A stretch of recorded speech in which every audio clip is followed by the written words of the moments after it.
that there really is a meridian system within the human body.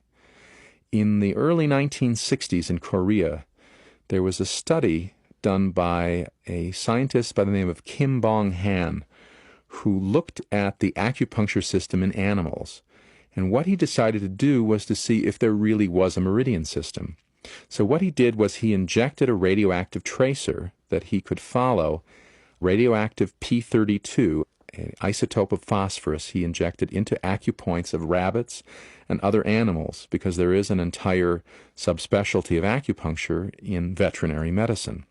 And what he found was, when he injected the radioactive tracer into the acupuncture points, and he looked at, under the microscope, the animal tissue, he found that the radioactive tracer always followed the pathways of the classical acupuncture meridians as they were written on the veterinary acupuncture maps, and that when he would inject into a nearby point that was maybe only half an inch away, the radioactive tracer just diffused outwardly in a kind of circular pattern of no rhyme or reason.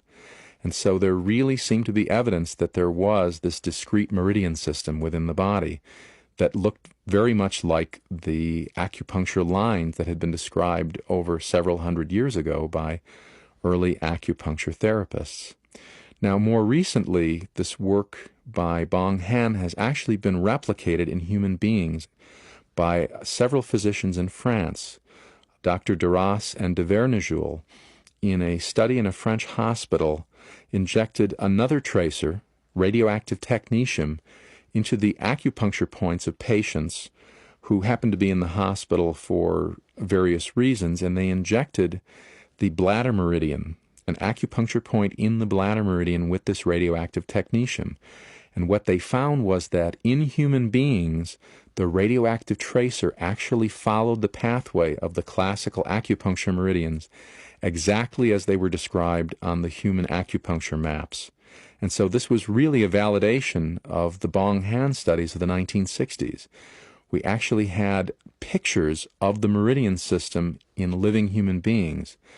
Now, more importantly, Dr. Duras, who was an acupuncturist himself, did acupuncture needling of a distant point along that meridian. And what they found was that when he would twirl the acupuncture needle, that it would actually affect the flow of the radioactive technetium along the acupuncture meridian.